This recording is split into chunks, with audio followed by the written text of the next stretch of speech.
एक समय की बात है। किसी गांव में एक बूढ़ा किसान रहता था। वह बहुत ही गरीब था। उसके दो बेटे थे, बड़ा बेटा मणिराम और छोटा बेटा भोला। जब किसान की मृत्यु निकट आई तब उसने दोनों बेटों को अपने पास बुलाया। उसने कहा, मेरे मरने के बाद तुम घर की सभी चीज़ों को आधा आधा बांट लेना। कुछ दिनों के बाद किसान की मृत्यु हो गई। पिता के दिनों के बाद मणिराम ने सभी चीज़ों को दो हिस्सों में बांट दिया। घर में गरीबी के कारण ज़्यादा सामान नहीं था। एक गाय और एक कंबल का बंटवारा न हो सका। इसलिए मणिराम ने बड़ी चालाकी से भोला को कहा, गाय का आगे का हिस्सा तेरा है और पीछे का हिस्सा मेरा है। कंबल दिन में तेरा है और रात में मेरा है।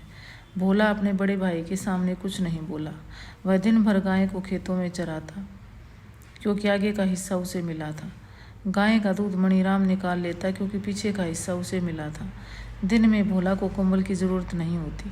वह रात में ठंड से ठिठुरता रहता। मणिराम कंबल में आराम से सोता। ऐसे ही कुछ दिन बीत गए। मणिराम की चालाकी भोला का पड़ोसी पंडित नारायण कई दिनों से देख रहा था। उसने भोला को अपने पास बुलाया और कहा, भोला, मणिराम तेरे साथ ठीक नहीं कर रहा है। यदि तुम मेरी बात मानोगे तो इसकी अकल ठिकाने आ जाएगी। भोला ने कहा, पंडित जी, आप जैसा कहोगे मैं वैसा ही करूँगा। शाम को जब मणिराम दूध निकालने लगा तो भोला ने गाय के सींगों को पकड़कर हिलाना शुरू कर दिया। गाय उछल पड़ी। मणिराम ने कहा, भोला, तुम क्या कर रहे हो? भोला कहने लगा, गाय का आगे का हिस्सा मुझे मिला है, मैं चाहे जो कर सकता हूँ।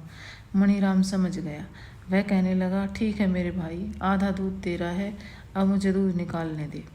उसके बाद भोला ने कंबल को पानी में भिगो दिया। मणिराम ने पूछा, भोला, तुमने ये क्या किया? भोला कहने लगा, दिन में कंबल मेरे हिस्से में आता है, मैं चाहे कुछ भी करूं। मणिराम समझ गया। वह कहने लगा, भाई भोला, कंबल को आज के बाद मत भिगोना, उसे दोनों भाई ओढ़कर सो जाएंगे। भोला मन ही मन सोच रहा था कि पंडित की तरकीब ने सही काम किया। गाय और कंबल का उसे सही